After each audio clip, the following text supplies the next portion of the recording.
Welcome to this edition of FreeSpeak, a podcast of the Namibia Media Trust, and I'm Gwen Lister.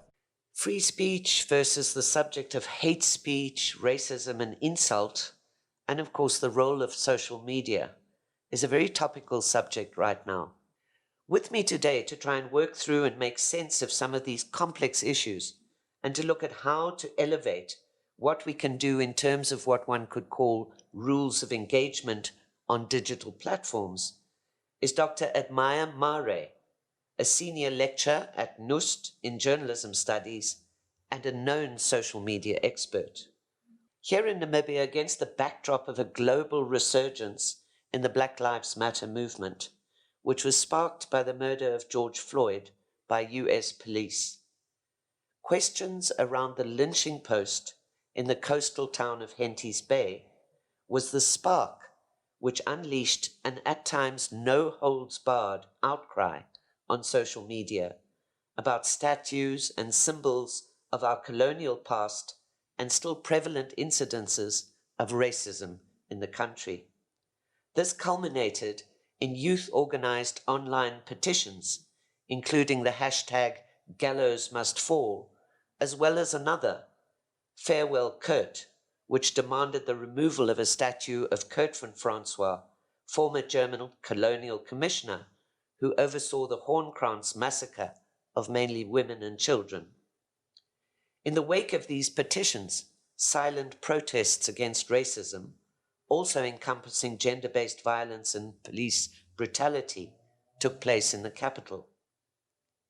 Online platforms have given people a voice they never had before the onset of the digital era. And while these fora are sometimes used as an amplifier of progressive views opposed to racism and injustice among others, they are also very fertile breeding ground for hate speech and insult. Welcome. Thank you so much, Gwen, for having me. Thank you. Mare, perhaps we could start off by just directly asking the question of you. How does one define hate speech, which would obviously include racism?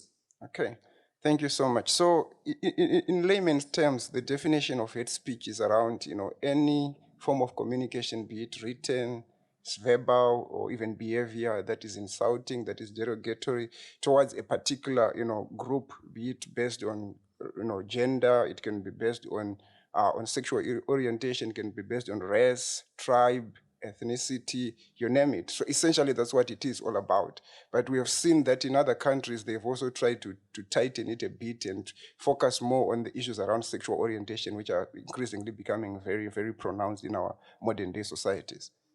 Okay.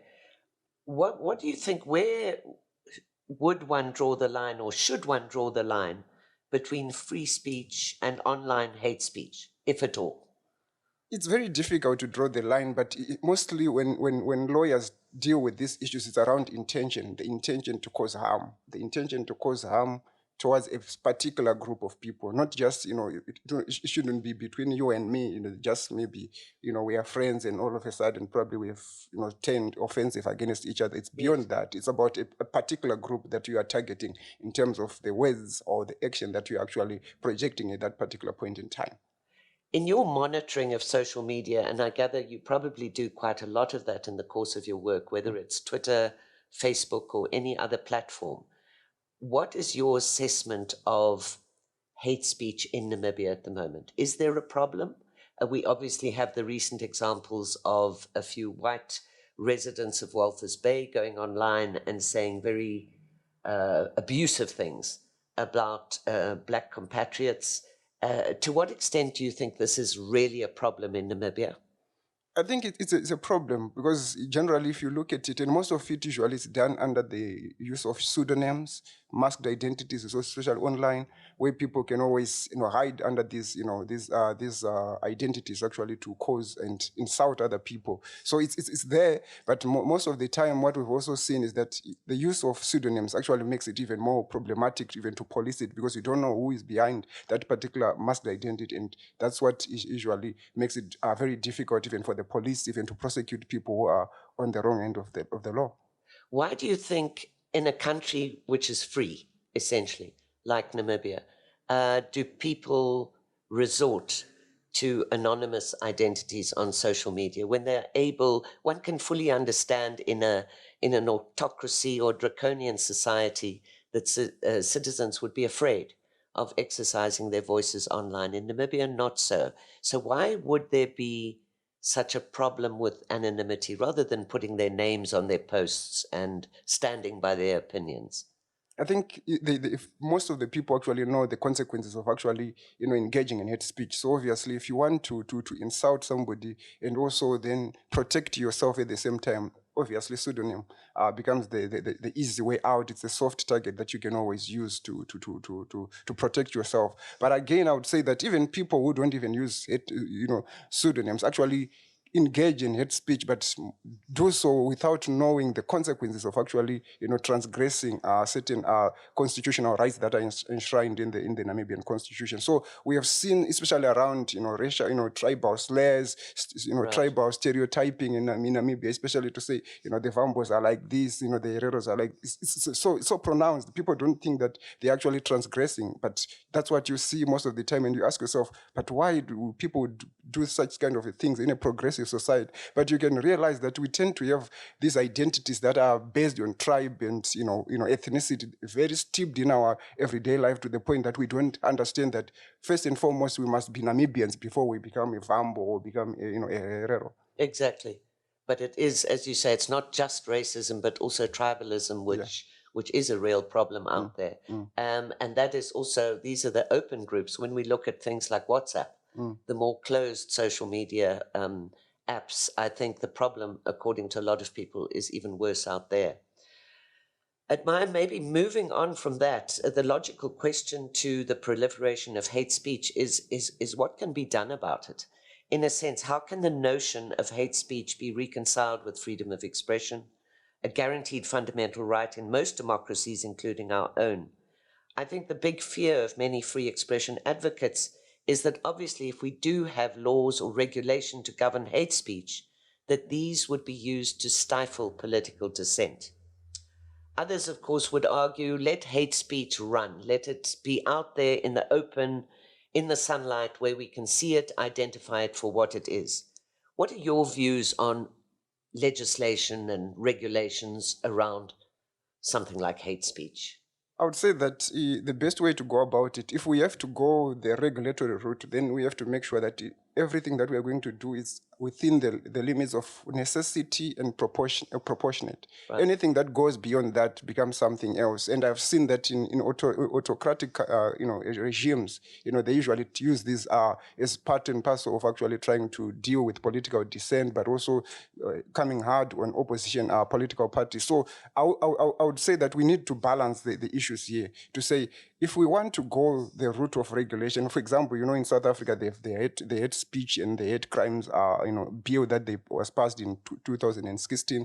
If you look at that, it tries in many ways to make sure that whoever transgresses the law actually can either be fined or actually be jailed. And we have seen the South African Human Rights Commission actually being proactive in terms of dealing with some of the issues that have actually come on board as a result of social media posts. But I don't think that is the same thing that we are seeing in Namibia. For example, we do have the Racial Discrimination and Prohibition Act of 1991, but if you look at how many people have been prosecuted and even successfully prosecuted, there's none up to now. And that also raises serious issues in terms of, is the law fit for purpose, or is it not fit for purpose, and what needs to be done to make sure that it actually deals with the issues that are at the center of most of the social media posts right now in Namibia.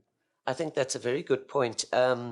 The other thing is, of course, the definition, and I haven't looked at the South African example, but to define hate speech is very difficult, isn't it? One would imagine that making a statement like, I hate whites, is not hate speech.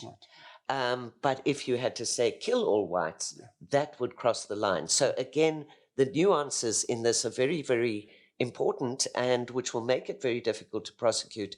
And as you rightly say, the Prohibition of Racial Discrimination Act has only really been used a handful of times, as far as I know, since it was passed.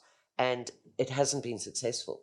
And I think, again, this racist Facebook post from this woman in Walvis Bay, they tried to charge her in terms of that act, but I'm not sure whether it will be successful or not.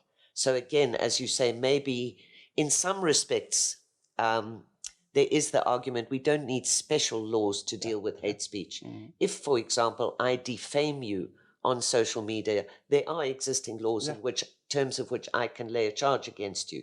So there might be some areas where one could successfully prosecute hate speech or defamation online, but there are other areas which are far more, can one say, murky. Yeah, very murky. I would say that it's very murky out there, especially given the fact that the Racial Discrimination and Prohibition Act that we are talking about was, it was promulgated in 1991, then revised in 1998. But up to now, so many things have happened.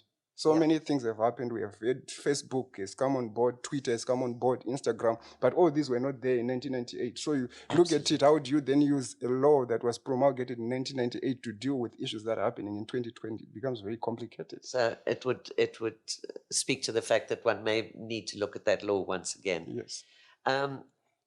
Admire obviously one of the things is the huge, what many people saw when social media and digital online media came into being was how wonderful this could be for democracy, for example, because it's giving voice to people who never had voice before. An article in Wired magazine references how, for example, in the 60s, the civil rights movement in the US needed institutional structures to make things work, especially protest. You needed to go to a lot of effort to get people together. Nowadays, for example, with Black Lives Matter, said one activist, social media could serve as a source of live, raw information. It could summon people to the streets and coordinate their movements in real time, and it could swiftly push back against spurious media narratives with a force of 1,000 retweets. We've seen this on a few occasions in Namibia, for example, where Twitter has been used to positive effect to mobilize youth, to organize the recent demonstrations against racism, gender-based violence, and police brutality. Yet at the same time, racism, toxicity, cyberbullying, and other evils are alive and well on social media. And I speak from experience because I've been targeted on Twitter for some time now, and it's not a pleasant experience. And also, of course, the local explosive Facebook posts about racism. So how can we ensure that these digital platforms are used as a force for good rather than the contrary? It's a very interesting issue that you've just raised. But for me, what I want to say is that we need to look at technology as a double-edged sword. In as much as it allows us to do good, it also allows us to do evil. So it depends on the user. The end user at the end of the day is the one who's going to decide whether they want to propagate racism through social media or they want to promote, unity, peace building, and also make sure that society, is cohesive as possible.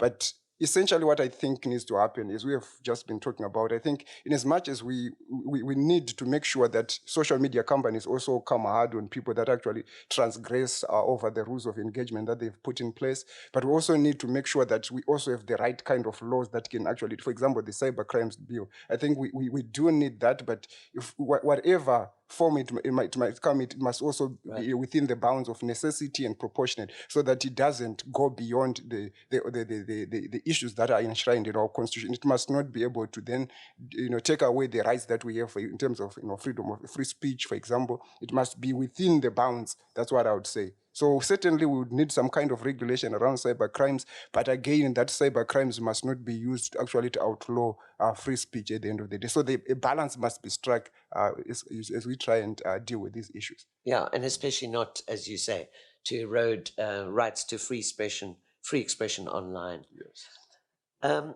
Admire there's a lot of criticism, particularly from social media these days, about the role of the mainstream media, right? But what a lot of people don't realize is that there is a code of conduct for media, with both online and off. And in essence, what it says about things like hate speech is that the media should not publish material which amounts to propaganda for war, which incites violence or advocates hatred based on race, ethnicity, religion, or gender, to that which constitutes incitement to cause harm. But while most mainstream media, and I think it's true to say, adhere to these guidelines, the general public who are posting on Facebook and other apps don't feel any such obligation to refrain from threatening or abusive language, even incitement to violence at times. It's about more than media literacy, isn't it? Yeah. It also goes down to basic moral values and how you address other people, whether it's face to face, whether it's through the medium of a newspaper, or whether it is on a digital medium. Any comments about that, Admire?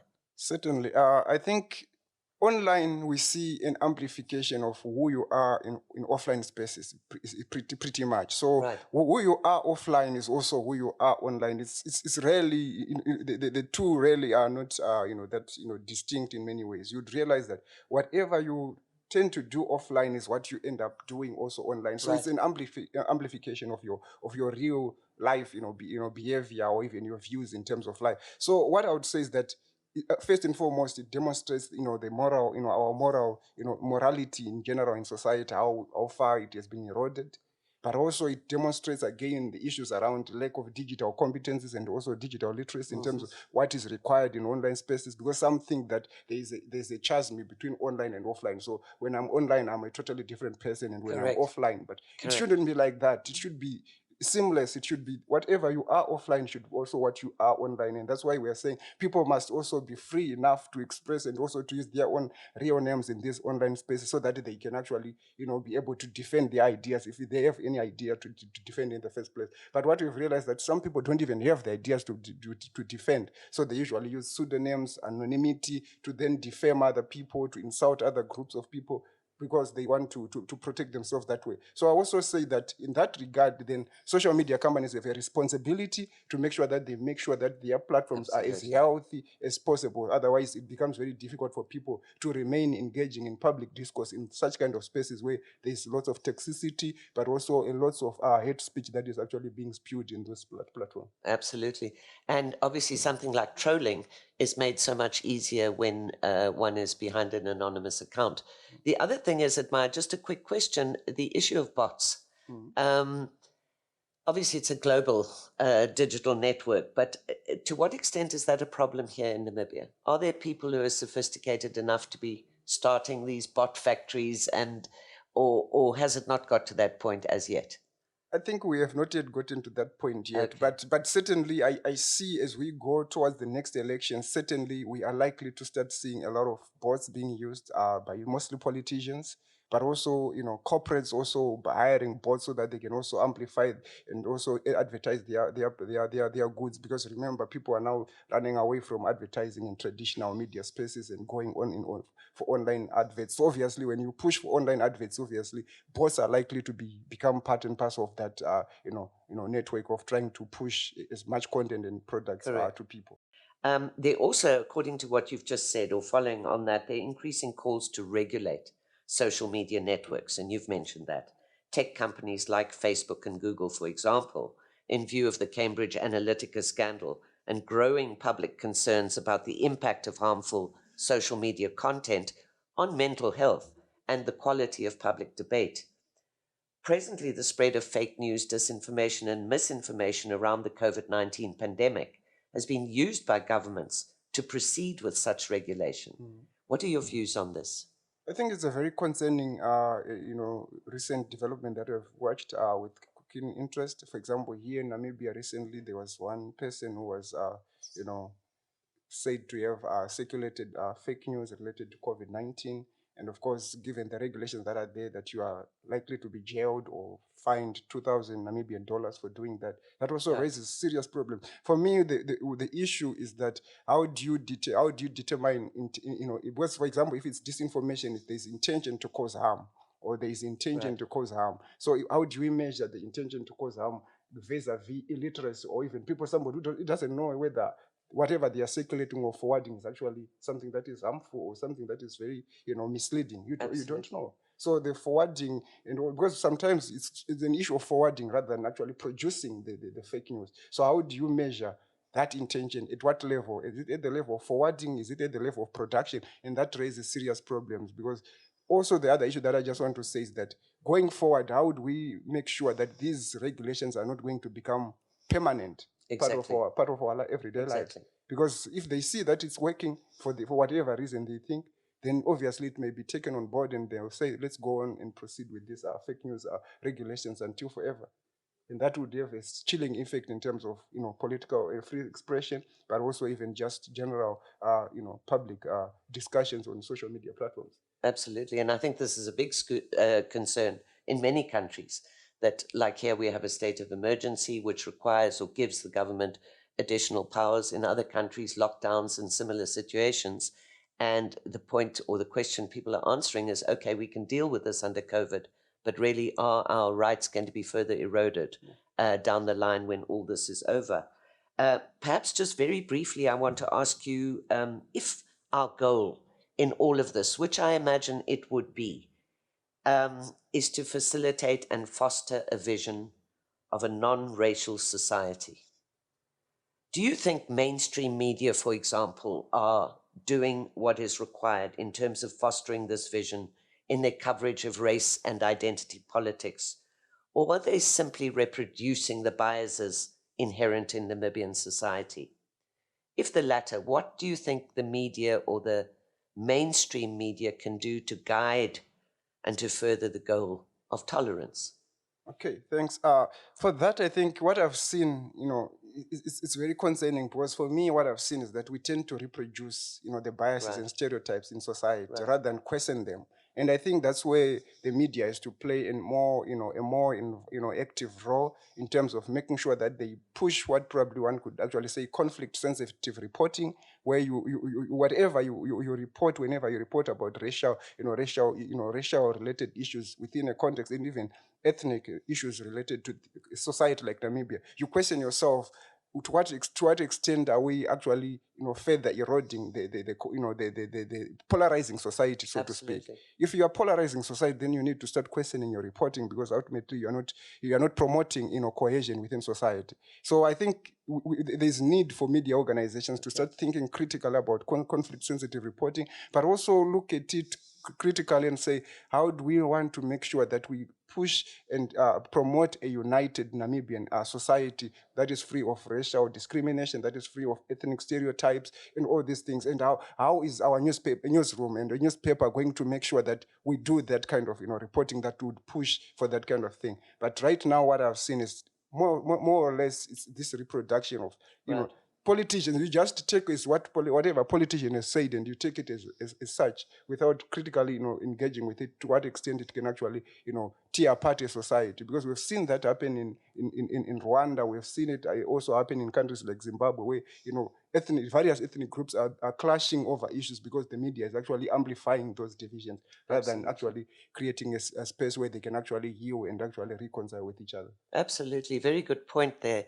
And maybe to follow on that, one of the things that really concerns me, particularly online, but it happens in mainstream media as well to a much lesser extent, is that I wonder at sometimes if the facts matter anymore.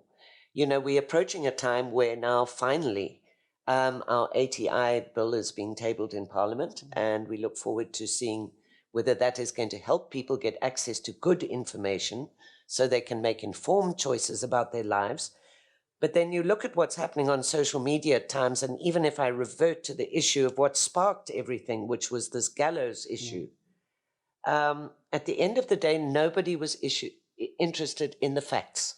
And this is what worried me, that the lynching post in Henties Bay was an awful symbol of what has happened in our past, in our German colonial past, with lynchings of Black Namibians, which was horrific, but equally so during the apartheid era. The death penalty was in force here, and many people were hanged in that era, which concluded in 1989. But nobody really, a lot of people saw it as a place where people had actually physically been put to death. And I tried to point out that we have enough horrors in our apartheid and colonial history not to have to fabricate things. So it concerns me that where do we go if people are just not interested in the facts anymore on which to base their opinions? And that in turn fuels the toxicity, because as soon as somebody tries to say, it's not actually like that in reality, it's like this, it just adds flames to the fire. So what do we do about, how do we make facts count in all of this?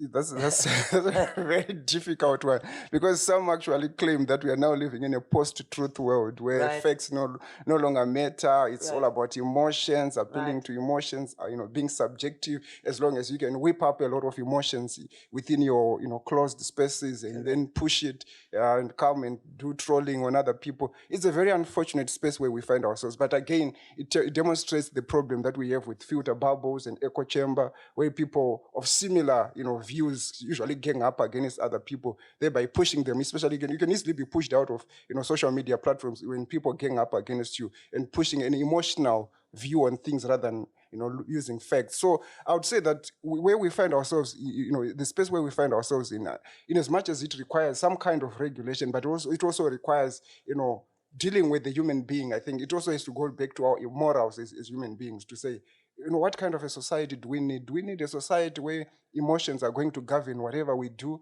or do we need to go back to facts and allow facts to speak on our behalf and allow other tolerant views also to come on board? And I think it's not only an African problem, but it's a global problem. We've seen it in the US with populist politics around Trump. We've also seen it in Europe.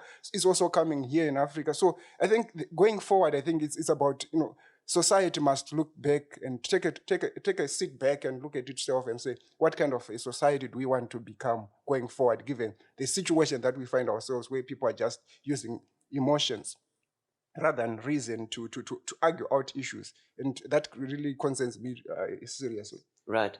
Although it must be said that obviously when it comes to those very emotions you refer to, if you look at something, again, coming back to the Black Lives Matter movement, it is something real and it is something tangible and it is something that has to change in the world.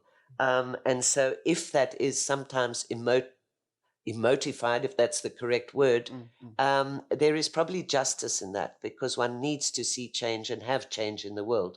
But at the same time, to have a discussion that is really, as you say, respects the rights of others in the process, it would seem to me the solution is probably quite simple.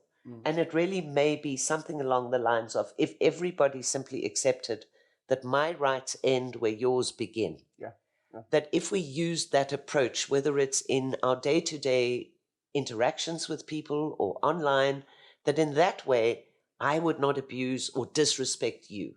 If everybody did that, maybe it would be a better world. But I don't know how we can get to that point.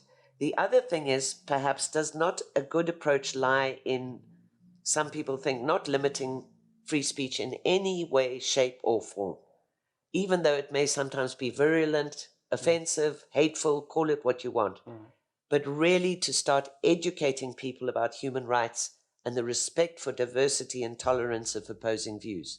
And maybe this should start in schools, in the home, teaching people that if you're of one tribe, you do not denigrate people from another tribe. On the black-white spectrum, the same applies. Your final thoughts, Admire, going forward on how we can really have a more emotionally, could I say, mature discussion on social media, that people need not be afraid of going there to express their views, to be bullied, to be victimized. How do we get that right? Okay. What are your ideas? Thanks. So as you have rightly pointed out, I think issues of rights and responsibilities are key here. So in as much as I have the right to free expression, but I also have a responsibility to tolerate your own views, and also to tolerate your own rights as a human being. So at the end of the day, we need to make sure that our rights should not encroach into other people, and we also must be responsible enough in terms of what we speak. But I also want to just echo what you have said in terms of human rights education. I think civic education at a very elementary school, I think, is a very important thing that we need to do beyond digital literacy and digital competence skills that we are pushing for these days in terms of digital literacy campaigns. But we are saying that, first and foremost, as a human being, you must know that you have a right to express yourself, but also not the right to actually, denigrate and insult other people in the process. So in a nutshell, what I'm trying to say is that going forward, I think as a society, we need to look at ourselves critically and understand that we have got a responsibility to make sure that we coexist even online. If we can coexist offline, we must also coexist online. It shouldn't be an issue where offline we are coexisting, but online we want to be very, we are always engaged in all these kinds of cyber wars, cyberbullying, initiatives. It doesn't create a society that we want to live in. It doesn't create healthy public spheres that we all want to share and actually share our views without feeling that we are being pushed to the corner. Absolutely. And maybe just to conclude, I'd say that, perhaps we all need to talk less and listen more. And as we always say, think before you post, think before you tweet on social media, which I think still is very true. And we should do it, all of us. I think if we listened more, also as the Black Lives Matter movement indicates, if more white people were more sensitive to the plight of Black people globally, not only in the US, not only here on our subcontinent, but everywhere, that we would learn a lot more about one another and each other. And that, I think, would lead to more understanding and tolerance as we move forward. So we can change the world really for the better. Certainly. I think we need to listen more. I think, but listening has always been the difficult part of the communication, Right. landscape. So people want to talk, but they want to talk over other people. They want to, they want to shout more rather than listen to what other people are saying. So that's why sometimes, certain things that are considered very, very, very, very, very important to other groups of people are not taken seriously. They are actually marginalized as lived experiences. But this lived experience, we need to listen, we need to accept them, but also to validate them. Otherwise, if we don't, then that's when we run the risk of actually saying we are speaking over other people, and we are also not listening to their concerns about certain things. So I think listening was one such an important aspect of the communication loop that we need to take seriously as we continue with our conversations online and offline. Thank you for that, Admire. And on a last, maybe lighter note, I see that Twitter has now introduced voice notes. So it will be interesting to see how, when we talk about talking and listening, how that will play out going forward. Interestingly, I think that will certainly be interesting, given that there are so many other digital influencers that are likely to have more access to these voice notes and to speak more using voice notes compared to people that have to listen to that. So it would be an interesting space to watch out. I agree. I thank you very much, Admire. We could talk for hours. This has been a fascinating discussion, and I look forward to chatting to you again in the future. Thank you so much. Thank you so much for your invitation.